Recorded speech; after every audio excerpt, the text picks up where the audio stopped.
Atención, por favor. Esta es segunda llamada. La función está por comenzar. Te sugerimos tomar asiento y ponerte cómodo. Quítate las chanclas, saca las botanas y pongámonos a echar el chal entre butacas. Hola, ¿qué tal? Bienvenidos a el primer episodio de nuestro podcast Entre Butacas, donde hablaremos de arte escénico entre amigos y colegas. Yo soy Alfredo Torres. Y yo soy Gustavo Serrano. El día de hoy pondremos sobre la mesa el coronavirus y el arte escénico. Así que le vamos a dar la bienvenida a nuestro primer invitado y padrino de honor. Voy a dar primero su semblanza y luego ya decimos quién es para que sea un poquito más emocionante. Aunque ustedes obviamente pues ya lo van a ver en el título del video. Pero bueno, él es nacido en la Ciudad de México. A los 8 años se integró a la Escuela de Danza de la Ciudad de México, perteneciente al Centro Cultural Olindio Listli. Licenciado en Danza Escénica por la Universidad de Colima, exintegrante de la compañía oficial del Ballet Folclórico de la Universidad de Colima, a cargo del maestro Rafael Samarripa. Instructor y coreógrafo de folclore mexicano, con 15 años de experiencia en la enseñanza de estudiantes de todas las edades. Excelente capacidad para dividir los bailes en sesiones de aprendizaje y dirigir un entorno de estudio profesional. Coreógrafo con influencias modernas y clásicas, con una visión de transformar el pensamiento crítico y filosófico a través de la danza. Ha participado en múltiples eventos de talla internacional, en los cuales resaltan los siguientes.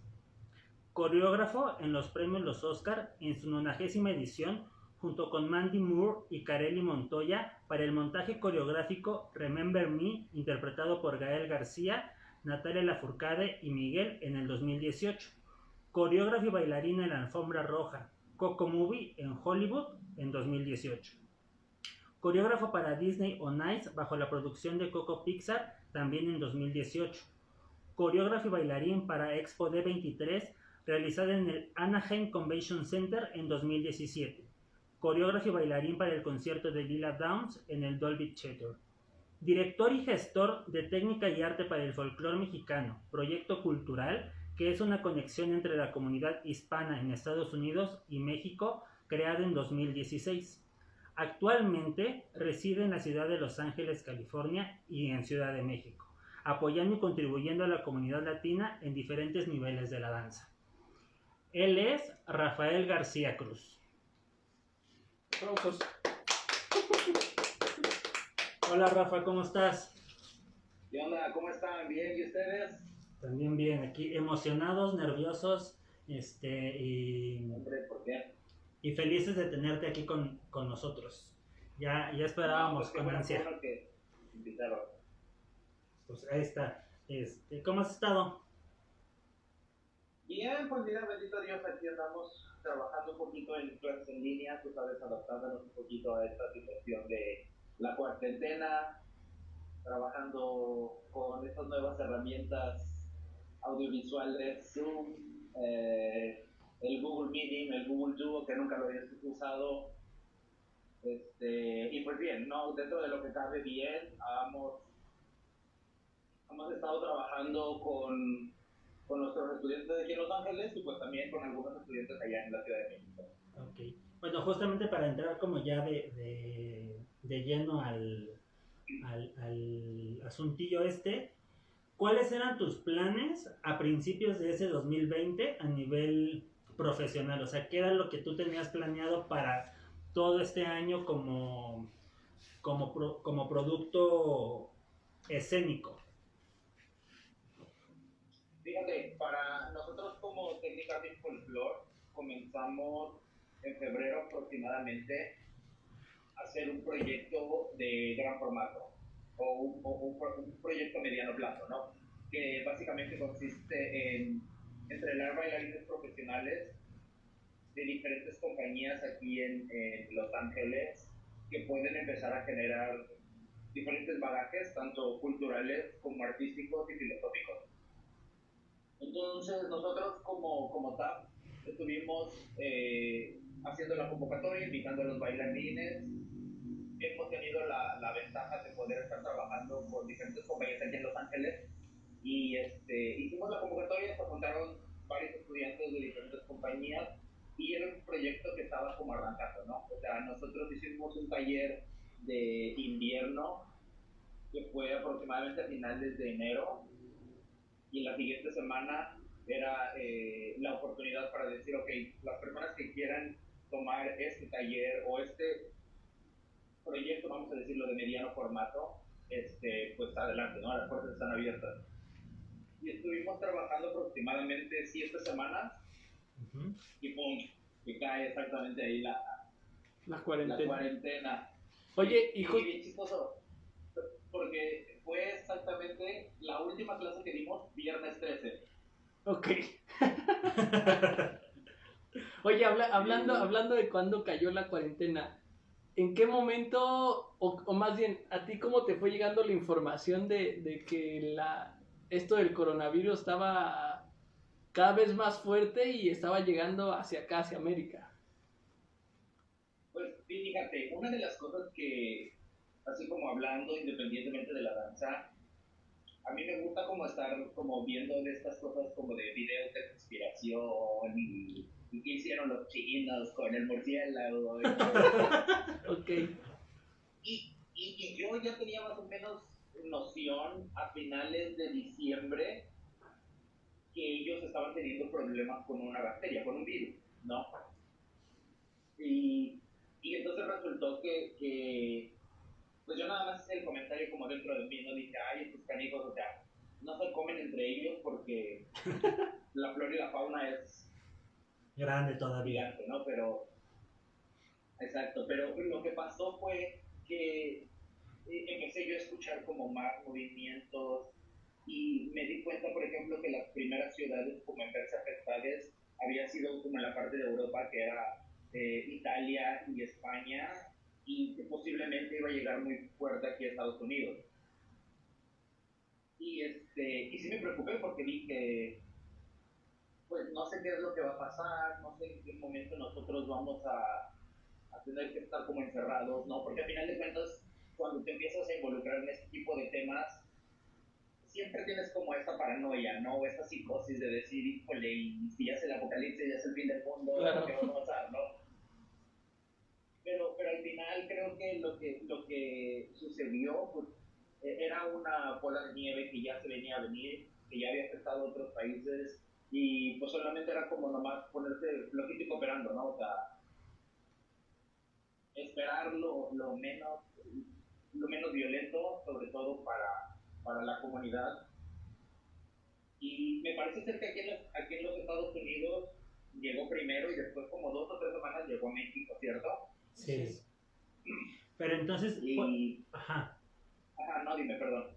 Justo eso, ¿cómo tú lo vives siendo, pues digamos, pues metiendo la parte esta latina y viviendo en un país que no es el tuyo? ¿Cómo lo empezaste a vivir entonces? O sea, ¿qué pensaste en ese momento? ¿Si te ibas a regresar a México? ¿Si ibas a quedarte allá en Los Ángeles?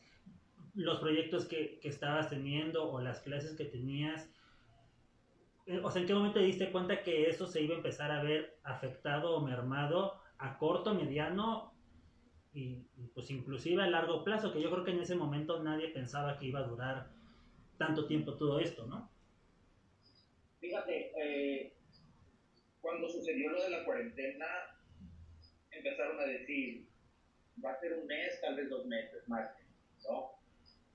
Yo todavía me acuerdo que me puse a pensar y dije, pues ¿sabes qué? Pues si no, pues me voy este mes o estos 2 meses y ya después regreso, ¿no? A ver qué es lo que pasa. Pero me daba como la espinita de que podía empeorar. Entonces, yo ya tenía proyectos aquí, tenía proyectos desde diciembre del año pasado, ya había yo trabajado con unos proyectos que íbamos a estar desarrollando hasta agosto, septiembre de este año. Entonces yo dije, no tiene mucho sentido que yo me vaya un mes o me vaya 2 meses y después me regrese a continuar, porque además vamos a pensar que tú dices, ok, son 2 meses, pero de pronto la cuarentena te dice, no, ¿sabes qué? Siempre no van a ser 2 semanas. Entonces era como, ok, pues ya gastaste, ya compraste boleto, pues ahora qué vas a hacer, ¿no? Claro. Y fue una situación en la que dije, me voy a esperar, vamos a ver qué es lo que va a pasar, vamos viendo cómo nos vamos adaptando a todo esto. Obviamente, te digo, esta clase del viernes 13 fue nuestra última clase, ya no tuvimos clase y estuvimos en periodo como de no saber qué pasaba 2 semanas. Después de la segunda semana nos empezamos a dar cuenta de que esto ya era mucho más grave de lo que estaba pasando. Estas 2 semanas ya empezó a afectar como en México estas cosas, ya estaba llegando el coronavirus. Y entonces desde el punto artístico empezamos nosotros a decir, ¿sabes qué? Pues vamos a empezar a trabajar con clases en línea. Porque nosotros nos dimos cuenta con la compañía de Martha Graham, que es una compañía que nosotros seguimos en las redes sociales y también seguimos su trabajo porque es un poquito como la técnica Graham, lo que nosotros trabajamos de manera como adaptada para principiantes y para bailarines de folclore.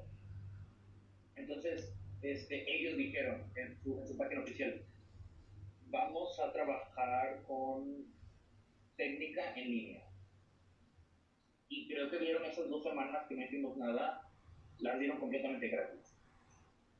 Ok. Entonces, para mí era como una excelente oportunidad porque regularmente cuando tú estás hablando como compañías de este prestigio, pues obviamente lo que tú esperas es juntar tu dinero y entonces irte tal vez a Nueva York donde están ellos trabajando y tomar un taller con ellos y entonces estar trabajando algo como más intenso.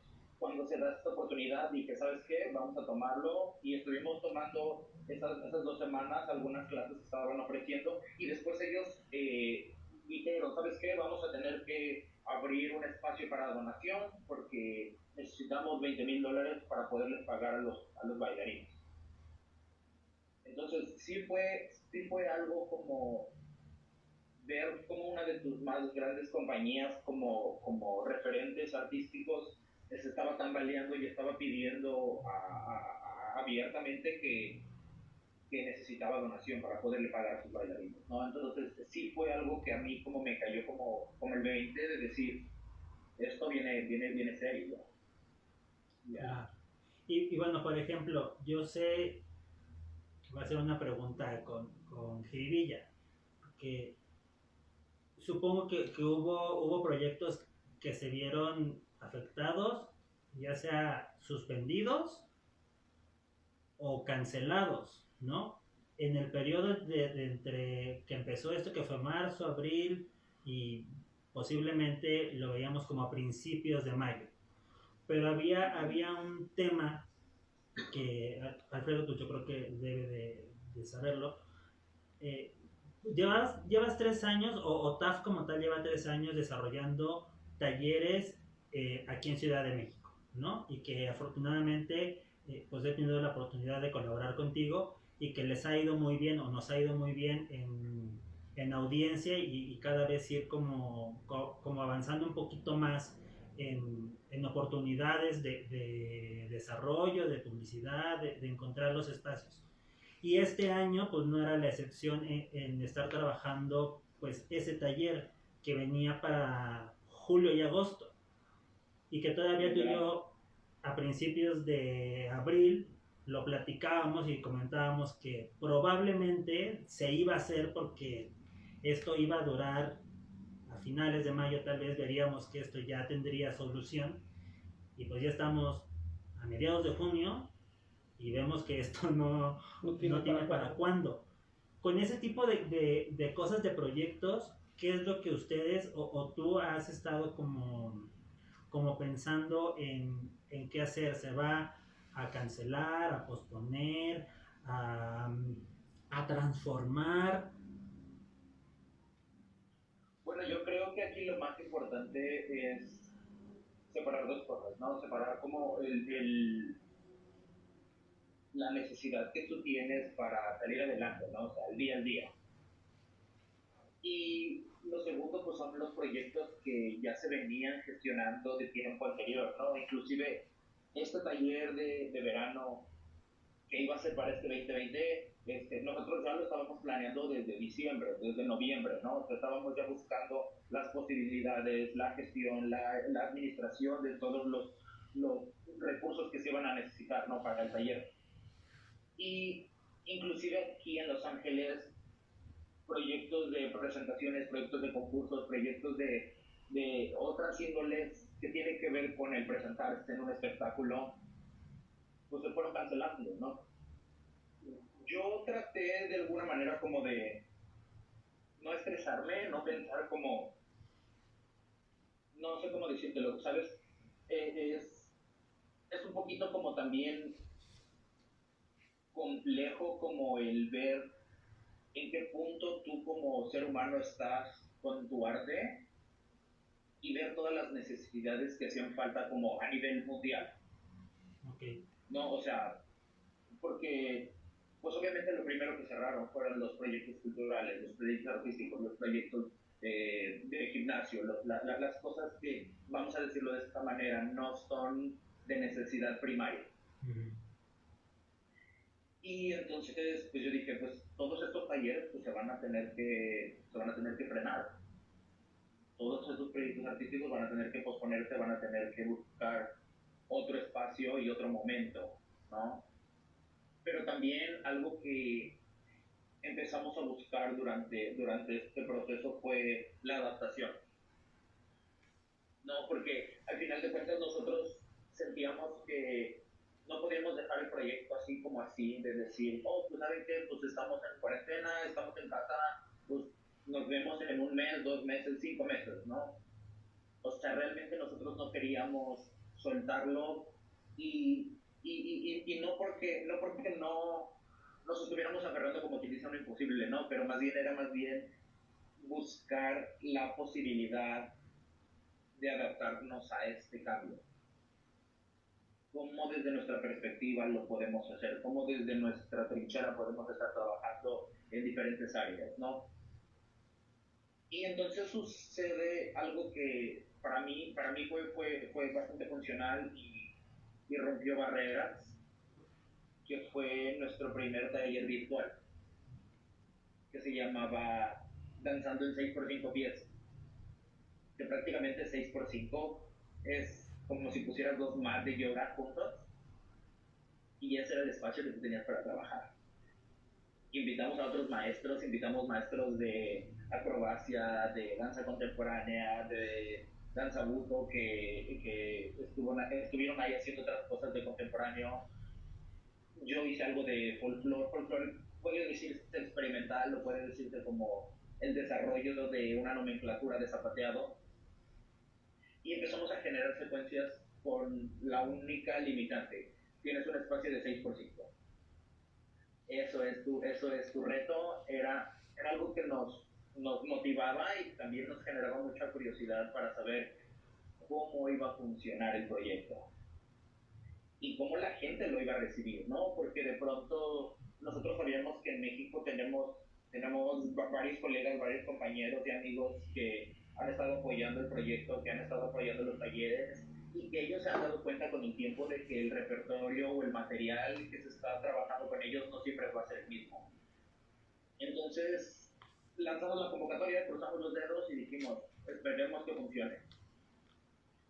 Afortunadamente hubo una buena retroalimentación del proyecto, se logró el objetivo, se lograron las cosas que se estaban buscando en el taller y eso dijimos fue como, ok, pues no sabes qué, no estamos tan perdidos en el espacio, o sea, podemos buscar otras opciones a partir de eso, ¿no? Entonces creo yo que es un poquito de no darse por vencido, de buscar hablar con su gente, decir esto está pasando, esto es lo que se está generando y pensar que todo esto va a pasar mejor tal vez con la danza, ¿no? Que de pronto pues la gente ahorita tiene una ansiedad astronómica, Claro. Sí. Pero yo creo que también el buscar como lo que te gusta hacer dentro de tu casa te va a ayudar como a estar mucho más cómodo. Y, oye, ¿qué es lo más complicado en esto que nos cuentas del taller virtual? El buscar, digo, comentas que lanzaste convocatoria y todo, pero fue más difícil? Si concentrar a la gente para el taller o en sí diseñar la técnica para adaptarla a una modalidad en línea, que sabemos que la danza es muy, muy presencial, ¿no? O sea, Claro. ¿qué punto es más complicado? Si diseñar el cómo lo vas a ofrecer o cómo vas a dar la clase en línea, o todo esto de que muchos se sienten ajenos a las tecnologías. Fíjate que, por ejemplo, sucedieron varias cosas. Para mí, la manera como yo trabajo es como la parte de la gestión y la parte de la preproducción del proyecto y después el prueba y el error, ¿no? Que es cuando una vez que arranca, pues vas ajustándote, de pronto dices tú, híjole, fueron 4 horas, no, pues sabes que es demasiado tiempo, dale 3 horas, dale 2 horas, o trabaja otro tipo de material, o sabes que el público que está trabajando contigo no tiene a lo mejor la madurez necesaria para poder desarrollar algo mucho más profundo, algo mucho más poético. Entonces empiezas a ajustar, ¿no? Empiezas ahí a nivelar los balances, pero yo creo que nosotros buscamos la posibilidad de generar primero como una cosquillita y de, a ver qué es eso, a ver, ok, un taller en línea de danza, háblame un poquito más de esto, quiero más, ¿no? Y de pronto ya gente que había trabajado con nosotros, que ya había tomado cursos anterior, era como, si va a ser en línea, seguramente va a funcionar porque ellos van a buscar la manera de poder trabajar con nosotros de la mejor forma. Y había gente, por ejemplo, que no nos conocía y inclusive hubo un comentario justo antes del taller que fue una de las cosas bien importantes. Nosotros hicimos nuestra publicidad, se lanzó la publicidad y estábamos pensando como en las fechas cuando lanzamos la publicidad y las fechas se tuvieron que cambiar del tiempo que ya estaba en la publicidad, se tuvo que cambiar a una semana después. ¿Por qué? Porque no habíamos alcanzado como el objetivo. Entonces estábamos como casi llegando y yo no quería tener que, en este caso, por ejemplo, decirle a los maestros, no vamos a poderles pagar lo que les dijimos, o vamos a tener que reducir horas, o vamos a tener que ajustar otras cosas. Entonces mandamos un mensaje con toda la gente que estaba inscrita en el taller y les dijimos, nos van a perdonar, vamos a tener que pasar esta semana que se iba a empezar hasta la próxima. Recibimos unos comentarios que decían, pues esto es falta de profesionalismo, esto es algo que no debería. Y dijimos, nosotros entendemos, y yo como maestro y como director del proyecto, pues me ofrecí a decirles, les voy a dar una clase introductoria el día viernes, antes de que comience la semana, ¿no? Entonces, ya después de esto, empezamos como a suavizar el terreno, ¿no? Porque entendemos que cuando nosotros estamos ofreciendo un taller, pues estamos buscando también tener una remuneración como artistas. Pero tampoco se trata de decir, pues, ¿sabes qué? Pues va a ser en línea, si te conectaste, y si no, pues, es tu bronca. Estábamos tratando de buscar siempre como mandarles mensajes, de decir, todo bien, no te conectaste hoy, o no viste la clase, pero de todas maneras aquí están los videos en tu correo, entonces para que tú puedas buscar esta cosa. Y por el otro lado, creo yo que el aventarse a hacer un taller en línea nos dio un poquito como de valor y de querer hacerlo, perdón, porque nosotros ya estábamos dando, creo que eran 3 semanas que ya habíamos dado clases con nuestros estudiantes aquí de este formato que te digo, del mediano formato, y ya teníamos un poquito como de, vamos a decirlo como de ventaja, porque ya llevábamos 3 semanas dando clases. Entonces ya ahí medio le sabíamos cómo era que silenciar o agrupar o sabes qué, pues vamos a buscar esas cosas. Obviamente también dentro de la cuestión de las aplicaciones, pues era meterte a ver tutoriales de cómo se usa, cómo puedes agarrar el mejor funcionamiento. Inclusive, por ejemplo, algo que pasa con las clases de folclore, que era como el específico que yo estaba dando, cuando yo empezaba a zapatear muy alto o muy, muy ruidoso, se bloqueaba el micrófono. Y entonces yo tenía que buscar una estrategia de decir, ok, ¿cómo voy a dejar de zapatear tan fuerte para que entonces ellos puedan escuchar lo que se está haciendo, ¿no? El matiz o ese tipo de cosas. Y además, a veces hay en estas aplicaciones hay retraso, ¿no? Con los demás, con los estudiantes o incluso con los maestros. Entonces es como de repente estás escuchando algo o puede pasar lo otro, que se corte, ¿no? Y ya, ay, no lo escuché, me lo puede repetir. O hay en mil cosas, ¿no? Que llegan a pasar. O que a alguien se le cayó el internet, no sé, cualquier cosa, ¿no? Es complejo y complicado adaptarse a esta modalidad, ¿no? Fíjate, gracias a Dios, durante el taller que dimos en línea, no pasaron ese tipo de percances, a pesar de que yo grababa la clase todos los días.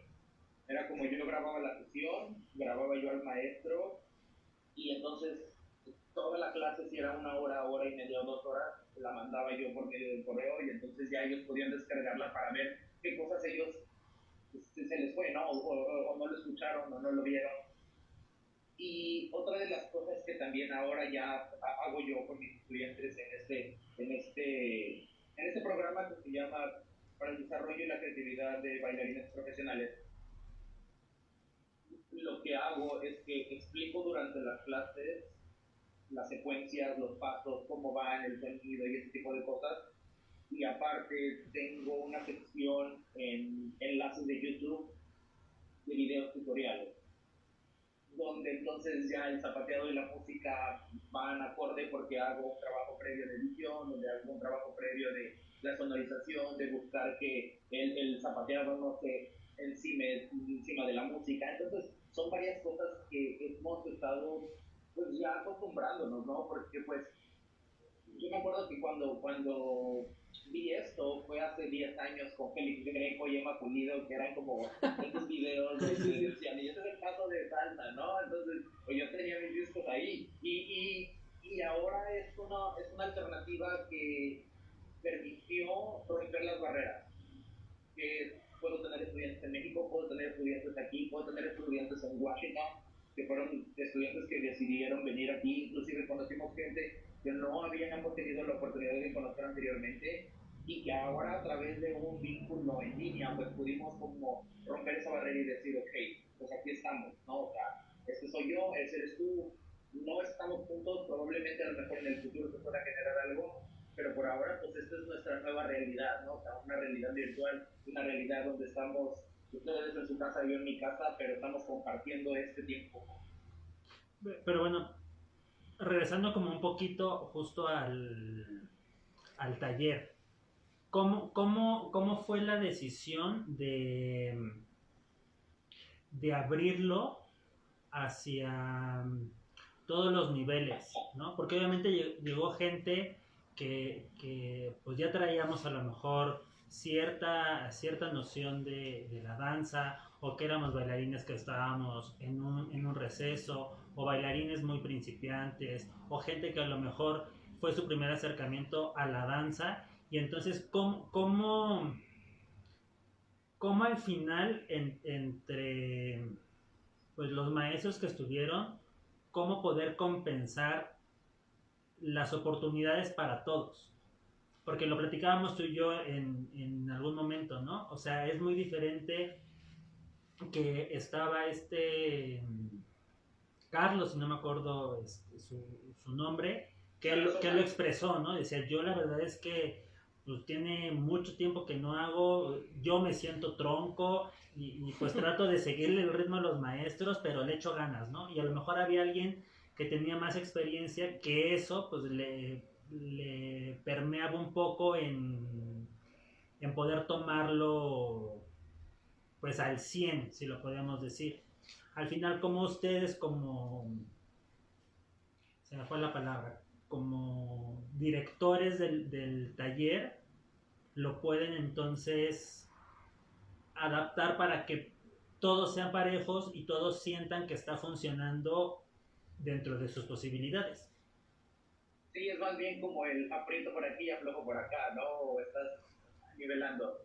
Yo creo que algo que sucede, no solamente ahorita con la cuarentena, sino es algo que se ha venido dando taller con taller, taller o trabajo coreográfico, trabajo de experimentación por trabajo de experimentación, es buscar siempre una alternativa para todos. Hay gente que se dedica de lleno al contemporáneo y están a lo mejor en una licenciatura en contemporáneo, y de pronto hay gente que nosotros no tomamos el contemporáneo hasta mucho tiempo después, o sea, o inclusive bailarines que han estado en los talleres con nosotros y que nunca han tenido la oportunidad o nunca se han aventado a tomar una clase de contemporáneo. Y yo creo que aquí es ahí donde viene que se rompe este tabú, que se rompe este pensamiento de el contemporáneo para los contemporáneos y el folclore para los folclóricos, no, sino buscamos como englobar completamente y decir cómo un bailarín de folclore puede entrenarse con técnicas contemporáneas, con técnicas de ballet, con técnicas de experimentación de movimiento, un laboratorio creativo para desarrollar lo que es suyo, que es el folclore mexicano. Y entonces cuando rompes ese vínculo, buscas trabajar de manera grupal, pero también buscas trabajar de manera individual. Si no estás viendo tú que tal vez un estudiante no está teniendo como el desenvolvimiento óptimo al que tú quisieras llegar porque es su primer acercamiento con la danza contemporánea o es su primer encuentro con ese tipo de actividades, y de pronto te das cuenta de un bailarín que ya tiene como un bagaje más amplio, que ya tiene cierta experiencia, que ya tiene otras ideas en su cabeza con lo que tiene que ver como con la danza contemporánea, y entonces tratas de exprimirle un poquito más a ese bailarín, ¿no? Entonces, eso es lo que estás buscando como balancear. Buscas apretarle un poquito al bailarín que ya sabe y decirle, pues, o sea, ya te llegó la pierna, por ejemplo, en un pase arriba de la rodilla, pues entonces súbelo más. O entonces busca una rotación mayor, o entonces busca no apretar el músculo para que entonces no se cierre la ingle. Entonces son otras cosas, claro, que ya tú puedes trabajar como con otro lenguaje con ellos. Okay. Ya cuando estás trabajando en una dualidad así, se empieza a ser muy práctico, empiezas tú ya a ver que estás hablando con una nomenclatura a lo mejor de danza, que estás hablando ya con una nomenclatura más específica, y hay gente que la capta, hay gente que no la capta, y entonces refraseas o parafraseas y dices tú, ok, esto lo vamos a hacer así, pero después vamos a trabajarlo, ok, pues si es un efase, es un écarte, ¿sabes? O sea, ese tipo de cosas que a lo mejor no nos estamos acostumbrados a trabajar, pero no por eso tiene que ser una limitante, sino tiene que ser un puente para decir, yo también puedo hacerlo. Porque hablando un poquito más así como a profundidad sobre todas estas cosas, cuando yo entré a la licenciatura yo me encontré con bailarines increíbles que hacían ballet, que hacían contemporáneo, que hacían circo, hacían acrobacia, y entonces yo de pronto pues sí me sentía como menos, decía yo, híjole, pues para guachapear, para hacer carretillas, zapateados de 5, pues sí, ¿no? O sea, voy a ser el primero que va a brincar, pero para hacer otro tipo de cosas, pues sí, así como que me achicopalaba, pero después con el tiempo te vas dando cuenta de que no debe de ser así, que a final de cuentas el bailarín de folclore, si no se ha querido aventar, justamente sucede porque tal vez tiene miedo o tiene inseguridad o no está como confiado, pero entonces como maestros o como colegas, ¿cómo podemos brindar esa confianza? De decir, tú también lo puedes hacer. Siempre va a haber una primera vez, siempre va a haber una primera anécdota que tú vas a contar respecto a tu acercamiento, claro, con otras áreas de la danza. Y de hecho, teníamos el miedo de que esas 3 semanas fueran como demasiado, ¿no? O sea, decíamos, híjole, la gente se va a aburrir, es mucho tiempo estar frente a la cámara y bla, bla, bla. Y al final el resultado fue que la gente se le hizo como muy cortito el periodo, ¿no? Y entonces de ahí yo creo que surgen para ustedes muchas más ideas de poder crear hacia futuro. Pero o sea, tú ahorita en Los Ángeles sigues dando clase, estás parado, estás creando cosas nuevas. O sea, ¿cuál es ahorita como lo que lo que se esté haciendo generar de alguna manera ingresos, porque me imagino que los trabajos que tenías, pues al estar parado, pues no hay billullo, No hay ¿no? ingresos, claro. Entonces, ¿de qué manera ustedes lo están sobrellevando, solucionando para decir, bueno, tengo que tener el ingreso para poder subsistir? Claro. Fíjate, bueno, quiero solamente cerrar con esta parte que dijiste de los maestros y que trabajar 3 semanas. Para mí, siento yo que un taller que puede ofrecerte como una experiencia de vida dentro de la danza tiene que tener mínimo unas 10 12 horas. Porque regularmente cuando tú dices, ok, vamos a traer un informante, vamos a traer un maestro tallerista que va a dar clases, y entonces a veces como folclóricos decimos, pues que nos dé unas dos clases, dos el sábado, dos el domingo, de 2 horas cada. Y entonces, por ejemplo, pues te pones a pensar y a veces el maestro, y no es, o sea, no es por criticar, pero muchas veces es como, estás buscando dentro de unas 4 horas que el bailarín esté repitiendo y repitiendo y repitiendo, repitiendo el paso. Ay, siento que me perdí, ¿no? ¿Todo bien? No, todo bien, todo bien. Ok, sí, entonces, o sea, tienes tus 4 horas y pones a los estudiantes a estar trabajando, por ejemplo, no sé, una carretilla, media hora. Y llega un punto donde dices, oye, mira, amigo, tengo 4 horas para hacer. Sí, sí. Claro.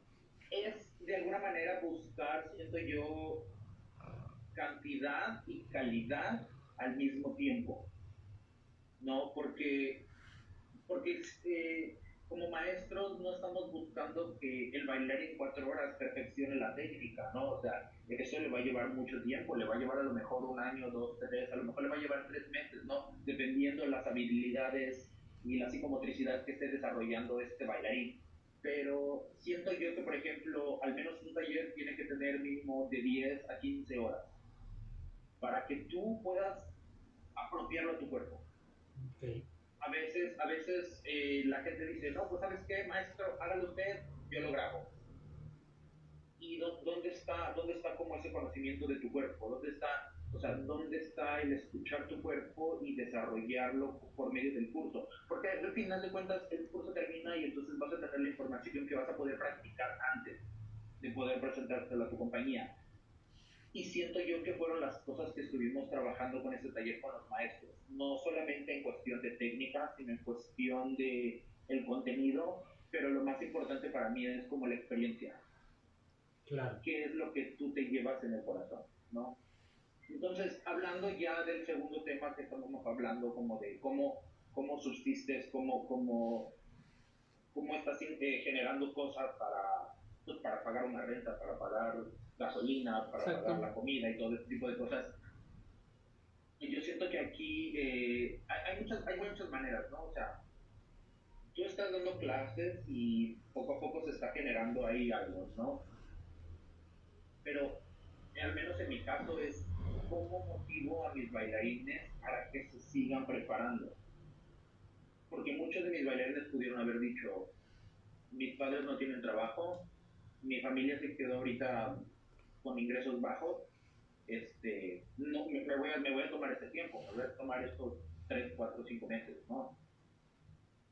Pero el punto de esto es cómo logras motivar, cómo logras conectar con ellos para decir, ya nos aprendimos esto, ¿qué sigue? ¿Hacia dónde vamos? ¿Cuál es el propósito de las clases? ¿Qué es lo que queremos generar con esto, no? Ahorita, por ejemplo, hablando un poquito como de proyectos a corto plazo, vamos a estar generando videodanzas con una temática de folclore con los estudiantes. Y entonces vamos a trabajar un material audiovisual que se pueda desarrollar en redes sociales, que se pueda desarrollar en foros culturales, que se pueda desarrollar en los grupos estos artísticos en Facebook, para que la gente también pueda pues disfrutar un poquito respecto a qué es lo que ellos están haciendo con su danza, ¿no? De pronto lo veíamos con estos challenges que hacen con el de la brochita o el del paliacate, claro. y es súper bueno, es una necesidad que como bailarines, sobre todo de folclore, es decir, pues me tengo que poner el vestuario para para sentirme haciendo lo que me gusta. Sí, como para desconectarte un poquito de la realidad, ¿no? Sí, y sobre todo porque también estás sacrificando probablemente lo que más te gustaba hacer por una situación que es ajena a tu sociedad o ajena a lo mejor a estas cosas que tienen que ver con una cuestión global o mundial, ¿no? Entonces es como buscar otra vez, reencontrarte, buscar otra vez como apropiarse de lo que tú venías haciendo con tu tiempo, a lo mejor como hobby. Porque, y justo en este momento, ¿no? Digo, no sé si te ha pasado estar en un momento de encierro y no poder moverte o no poder tener contacto físico con demás personas, solo verlas a través de la pantalla. No sé si te ha pasado que llega un momento en el que te sientes depresivo, que te sientes sin ganas de hacer nada, aletargado. Y a veces esto que decías de los challenges nos hacen sentirnos cercanos, ¿no? El uno con el otro, que a pesar de la distancia, seguimos aquí cerca con una misma pasión, con un mismo gusto, y nos cambia el chip a sentirnos, ok, hay una forma de salir del contexto de la pandemia y de tanto bombardeo psicológico de la enfermedad, ¿no? Pues fíjate, por ejemplo, nosotros buscamos, al menos por ejemplo para mí, mi clase que yo doy los fines de semana, que es los sábados y domingos, solamente como con el grupo grande, es como también hacer la clase para mí, como estar disfrutando mi momento de estirarme, mi momento de relajar, mi momento de estar haciendo lo mejor abdominales, o estar haciendo lo mejor un poquito de cardio, o un poquito de cosas que pueden generar como otras vibraciones en tu cuerpo. ¿Por qué? Porque pues ahorita, como lo veníamos comentando, o sea, la ansiedad, la depresión, inclusive la impotencia de no saber hasta cuándo vamos a seguir aquí, ¿cómo lo libera?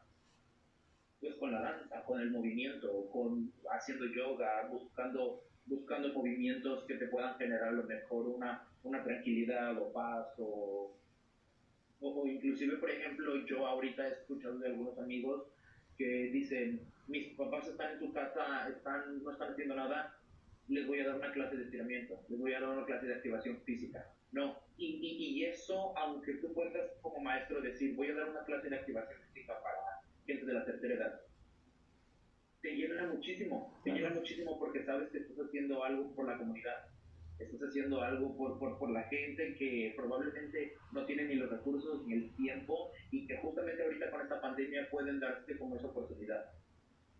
Ya vas a hacer que mi mamá me ponga aquí a hacer ejercicio. No, pues sí debería.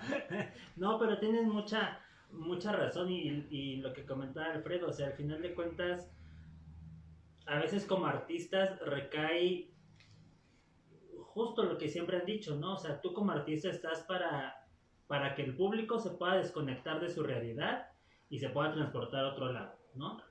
Y siempre, pues no es que nosotros tengamos que sacrificarlo, porque al final de cuentas lo hacemos porque nos apasiona y nos gusta, pero siempre ponemos en un segundo plano el cómo nos sentimos, ¿no? O sea, estoy triste, claro, estoy abrumado, estoy estresado, estoy ansioso, pero es el momento de tener que dar una clase o dar una función o hablarlo, pues tengo que poner mi mejor actitud para poder entonces transmitir esa energía y que el que está del otro lado pues se active y se olvide de sus problemas, ¿no? Y entonces creo que claro, eso que comentas es muy valioso. Y otra cosa que creo que lo bueno que podemos rescatar de la pandemia es que teníamos las herramientas desde hace años, ¿no? Tal vez no con la misma potencia que ahora, pero sí la pandemia nos ha obligado a utilizarlas óptimamente, a decir, pues yo desde mi casa puedo hacer, como decías, hacer algo bien por los demás y no tengo que irme a cada casa a pararme y decir, vamos a darle, desde aquí yo puedo invitar a mucha más gente y tener mucho más impacto socialmente y no tanto con las personas que me rodean, que es bueno que lo hagamos, pero tenemos más es exponencial lo que podemos llegar a lograr como artistas o como docentes, ¿no? Sí, y es que fíjate también, una de las cosas que a veces suceden es que tienes que buscar cuál es tu entorno, ¿no? O sea, a lo mejor vamos a decirlo, mi entorno de 5 personas. ¿Quiénes son las personas con las que yo me junto, con las que yo estoy en comunicación? Mis primeras 5. Y entonces te juntas con ellos, empiezas a trabajar, empiezas a desarrollar cosas. A lo mejor puede ser un proyecto, puede ser simplemente una clase de danza, ¿no? Pero, pero tienes 5 y entonces después dices tú, ok, ¿quiénes son mis otros 10? ¿Y quiénes son mis otros 20? ¿Y quiénes son mis otros 30? Entonces, eso se va a ir haciendo un poquito más fácil cuando estás trabajando a la par con la persona que está al lado tuyo. Porque a veces, o sea, yo por ejemplo me ponía a pensar como tallerista, cómo puedes lograr que a lo mejor gente de otros estados o gente de otros países te pueda seguir, ¿no? Te pueda seguir como una inspiración o como algo. Pues obviamente no va a pasar si no pasa en tu comunidad. Sí. ¿Por qué? Porque tienes que empezar primero con la gente que está alrededor de tuyo. Esa gente va a sentirse a lo mejor un poquito más como en confianza contigo y entonces ese círculo que empezó con 5, entonces ya no van a ser 5, ya van a ser 20, ya van a ser 30. Claro. Entonces, creo yo que tenemos que empezar como a pensar como de menos a más, porque a veces sí las ambiciones pueden ser buenas cuando tú las estás poniendo lejos, pero tienes que saber que estás trabajando acá, ¿no? Entonces dices tú, ok, sí, estoy construyendo mi casa, ya me estoy visualizando de qué color la quiero pintar y todo eso, pero por hoy voy a comenzar poniendo mi primer ladrillo. Claro. Y bueno, para ya como ir pues cerrando todo este rollo, ¿cómo tú te estás preparando para regresar a lo que ahora le llaman esta nueva normalidad, ¿no? Con todas las restricciones que nos están pues poniendo para poder regresar a la escena, ¿no? O sea, ¿tienes tú alguna estrategia que estés empezando a realizar, a gestionar, a buscar oportunidades de cómo desarrollar? Porque obviamente pues no vamos a regresar como todos quisiéramos, ¿no? Entonces pues va a haber las distancias, el número de gente que va a estar dentro de un lugar cerrado. ¿Cómo es que te preparas para toda esta nueva situación? Pues mira, creo yo que una de las cosas que me pongo a pensar sobre esto es que viene para mí como persona ahorita en esta nueva realidad y después que viene para mí como artista. Porque, por ejemplo, como persona, pues es seguirme cuidando, pues a lo mejor ni modo, si ahora voy a tener que lavar calcetines como el lago cubrebocas, pues así lo voy a tener que hacer, ¿no? Pero cuando me pongo a pensar un poquito como en esta situación de artista, pues indiscutiblemente tiene uno que invertir su tiempo en aprender sobre estas tecnologías, ¿no? O sea, hablando un poquito respecto a lo que yo estoy haciendo como en mi formación, ahorita estoy tomando clases de proyectos audiovisuales que me están permitiendo saber cómo trabajar una actividad, un cortometraje, colorimetría, cosas de sonido, cosas de materiales que sí o sí no van a funcionar en la nueva normalidad. Al menos ya no me estoy quedando con esa cosa que no tenía antes, ¿no? O sea, ahora lo estoy tratando como de llevar a este nivel y de poder desarrollar a partir de esas áreas material para la danza. ¿Por qué? Porque yo no me puedo quedar de brazos cruzados para decir cuándo vamos a regresar al teatro, claro, cuándo vamos a regresar a un espectáculo, a un escenario.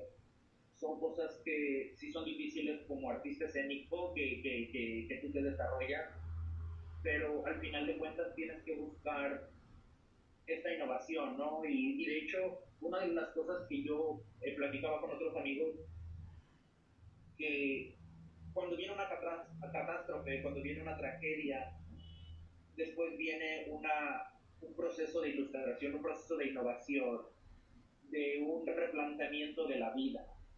Claro. No, o sea, y lo podemos ver con la la Segunda Guerra Mundial, lo podemos ver con toda esta fuga de artistas que se van a otros países y entonces a partir de ahí empiezan a surgir unas nuevas tendencias, ¿no? Entonces yo creo que artísticamente hablando va a existir un movimiento grande del 2020 hacia adelante, porque es esta misma necesidad de lo que hablábamos, ¿no? De no quedarme nada más esperando a que todo regrese a la normalidad, ¿no? Sino que todo se vaya hacia adelante y entonces ir buscando, porque es como, lo veo así, tú levantas una piedra y entonces todas las hormigas van a buscar otra vez adaptarse a un nuevo entorno.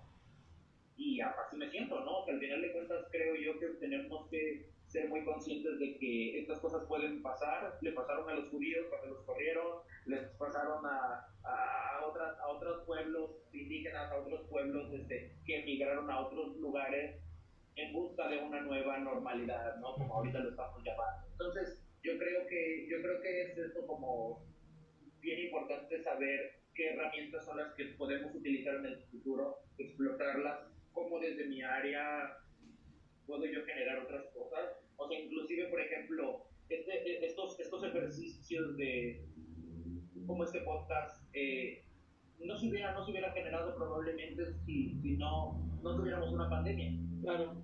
Pero es justamente la necesidad del artista de crear, de buscar y de resolver estas cosas que uno trae, no solamente en el corazón, sino en la mente, y no lo dejan dormir, no lo dejan dormir. Entonces, yo creo que dentro de la pandemia, dentro de la cuarentena, van a suceder cosas positivas, siempre y cuando nos mantengamos con la iniciativa de querer proponer algo, ¿no? Ahorita a lo mejor la economía a nivel mundial no va a ser la misma, va a haber muchas carencias, va a haber muchas cosas difíciles, pero al final creo yo que eso es lo que vuelve otra vez al arte para que lo haga más humano. Claro. Pues sí, creo que es lo que nos toca ahora vivir, como tú mencionabas, cada época, cada etapa complicada es un antes y un después, y creo que estamos en buen momento de aprovechar todo este caos para proponer y ver nuevas propuestas y aceptarlas o incluso apropiarlas, ¿no?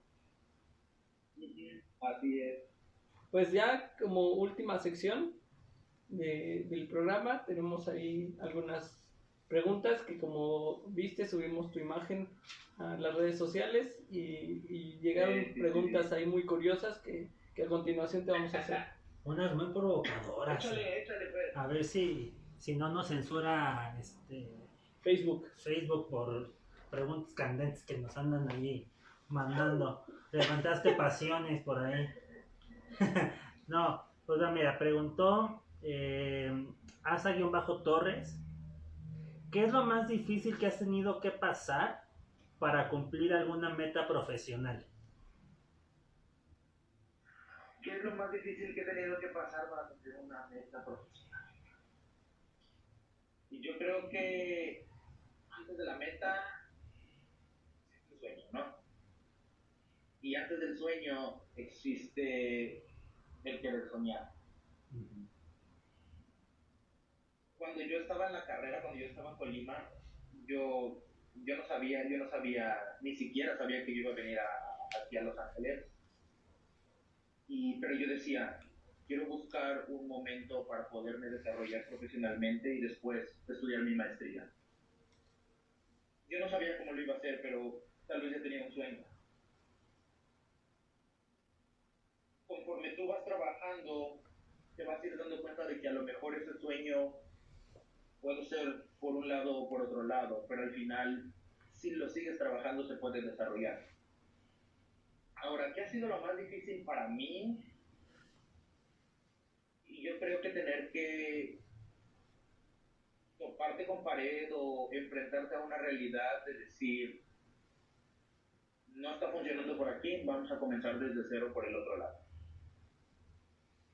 Claro. Porque a veces, yo por ejemplo, hay una entrevista que me gusta mucho ver a veces con Cuarón, con Del Toro, con Iñárritu, y ellos están hablando justamente sobre esta pregunta, ¿no? Como, ¿qué es lo que ustedes han tenido que pasar para poder estar donde están. Y decían ellos, hazlo muchas veces, equivócate y vuelves a comenzar, equivócate y vuelves a comenzar, porque al final de cuentas es el prueba y el error, ¿no? O sea, yo por ejemplo recuerdo el primer taller que di que fue con el maestro Vidaña, y si pudiera como analizar como todas las cosas que hice mal en ese taller, pues, nomás se te agacho la cabeza, ¿no? Pero al final es como darte cuenta que se pueden hacer las cosas mejor, y si no está por ahí, no te sientas mal, al final va a haber otras oportunidades, puedes empezar otra vez desde cero y está bien. Ok. Claro. Va, la otra de Margarita Hernández. ¿Quién te ha apoyado más? ¿Quién te ha apoyado más? Pues yo creo que hablando de manera como humana, yo creo que mi familia, a pesar de la distancia, ¿no? O sea, yo creo que a veces tener un respaldo de tus padres, de tu familia, de tus amigos, ¿no? Que también yo los considero como mi familia. Siento yo que el escuchar una palabra de aliento, el escuchar un mensaje que habla de échale ganas, estamos orgullosos de ti, sigue echando ganas, eso te da como un segundo aire para lo que sigue. Siento yo que también, por ejemplo, mi familia es un poco como espiritual, entonces sí también siento yo que puedo sentir también cuando las cosas están siendo como bien difíciles y de pronto se abre así como las nubes y dice, órale, es por aquí, o sea, y te van alumbrando, ¿no? Entonces sí siento que a veces las pruebas pueden ser muy difíciles, pero yo no creo que las cosas que te vayan a poner enfrente de ti no las puedas superar. Muy bien. Yo creo que sí se logra. Súper. Ok. Va. Otra de Daniel TLZ y dice, ¿por qué tomaste la decisión o cuál fue tu punto de partida para dedicar tu vida hacia la danza? Ay, muy filosófica. Yo creo que yo no sabía que me iba a dedicar a la danza hasta que salí de la prepa. Okay. Porque yo recuerdo que cuando salí de la prepa ya había hecho yo el examen para el Politécnico y me había quedado en una ingeniería, y entonces ya estaba ahí como el camino, ¿no? O sea, era como, ahora te vas a dedicar a esto, vas a estudiar esto. Y yo empezaba a tener como muchas cosas en mi cabeza que me decían, no va por ahí, no va por ahí, no va por ahí. Y yo primero no hacía caso de eso, ¿no? Yo decía, no, pues, ¿por qué? ¿Por qué? Porque te venden la idea de hacer algo que te pueda generar económicamente y después ya haces lo que te gusta. La verdad es que no pasa, o sea, en el mundo real, o sea, la gente, por ejemplo, que trabaja en oficinas, a duras penas tiene tiempo para ir al gimnasio. Y ya, o sea, y muchas veces no es algo que ellos hayan escogido porque haya sido su pasión o porque haya sido algo que les gusta. Pero, por ejemplo, cuando yo tomé la decisión de estudiar una licenciatura en danza, sí fue muy difícil porque obviamente eso estamos hablando que fue en el 2012, o sea, ya 8 años que pasó eso, y las oportunidades eran mejores que hoy, o sea, hace años eran un poquito más cómodas, pero al final de cuentas uno va buscando hacer lo mejor que puede. O sea, sabemos que va a haber días difíciles, va a haber días peores, pero al final de cuentas, pues yo creo que si tú te empeñas en poder hacer algo y tratas de hacerlo lo mejor posible, lo que mejor tú puedas dar desde el fondo de tu ser, yo creo que va a tener una respuesta positiva. Aparte, así como lo oyen ahorita, se tomaba a juego sus clases, que hasta comía tortas a escondidas.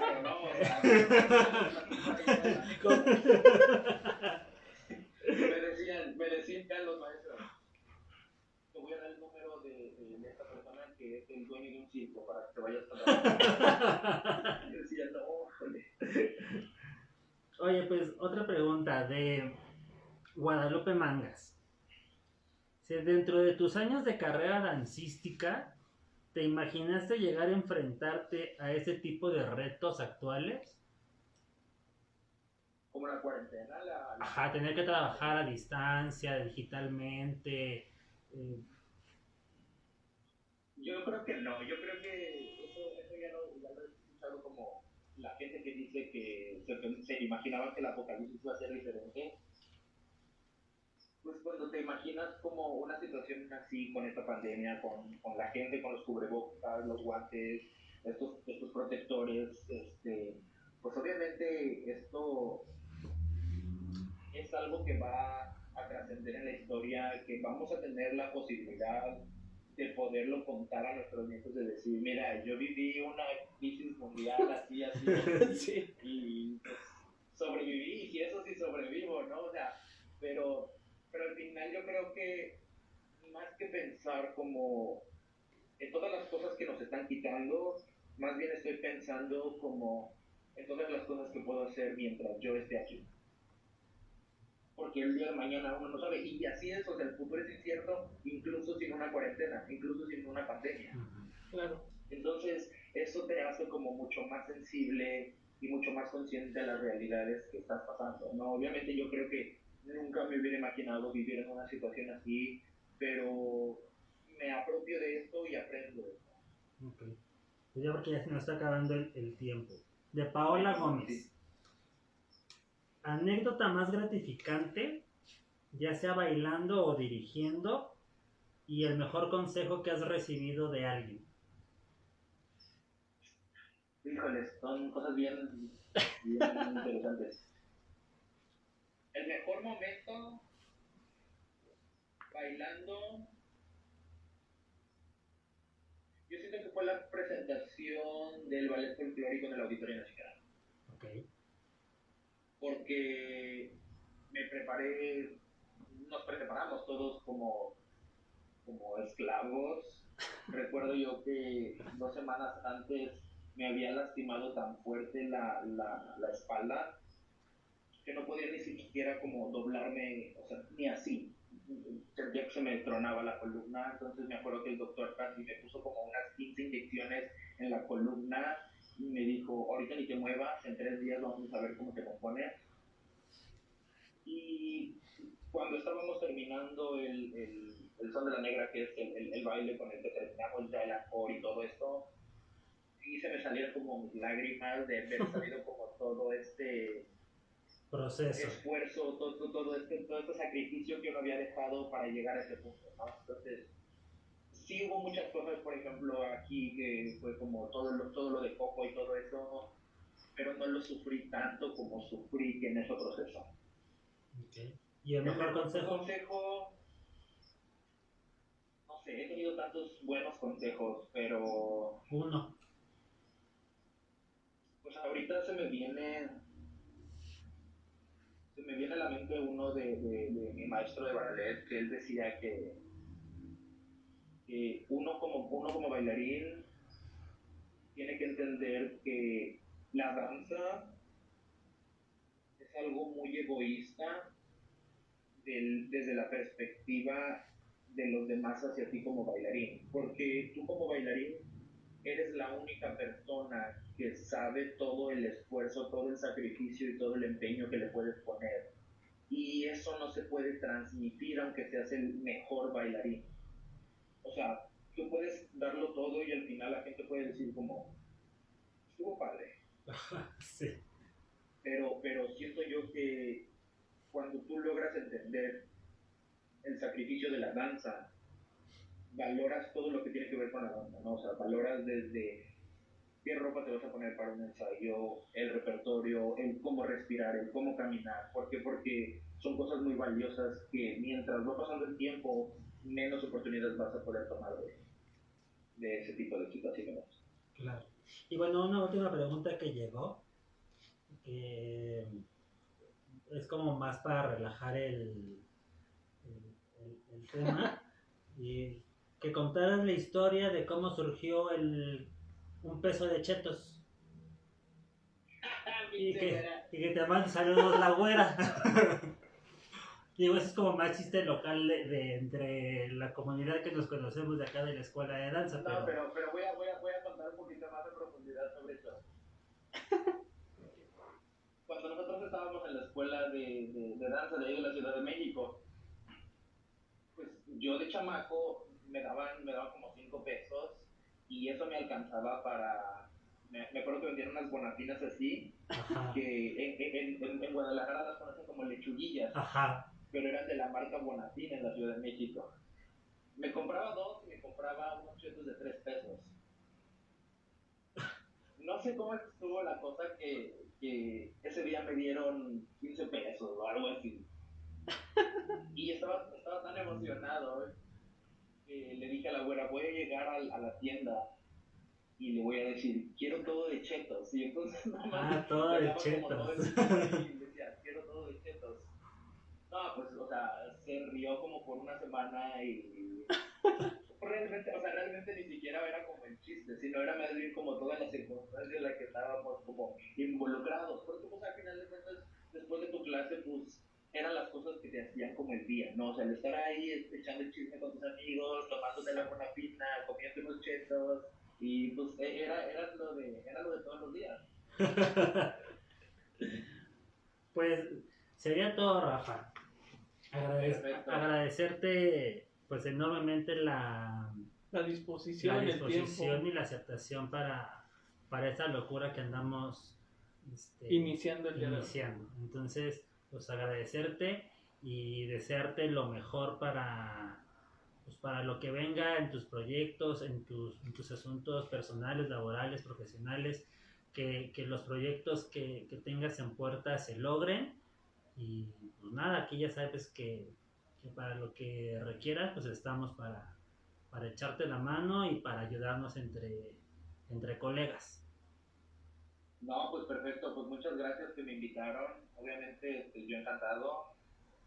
La verdad es que sí es un proyecto que siento que tiene potencial, o sea, hay mucha gente que tenemos mucho que decir, hay mucha gente que tiene mucho como algún consejo que puede motivar a otras personas, ¿no? O sea, inclusive, por ejemplo, yo siento que nosotros también nos motivamos a hacer este tipo de ejercicios porque al final de cuentas es compartir cómo se ha generado no solamente dentro de la danza un vínculo artístico, sino un vínculo social, ¿no? O sea, cómo te relacionas con tus amigos, cómo creces con tus amigos y cómo eso se va generando en oportunidades para otras personas. Pues Rafa, de verdad, muchas gracias por habernos aceptado la invitación, haber estado en este espacio que ya sabes lo tienes abierto para cualquier otro tema que algún día podamos volver a conversar. Claro que sí, yo encantado, aquí voy a estar. Muchas gracias por habernos acompañado. Esto fue Entre Butacas. Adiós. Esta es Ter.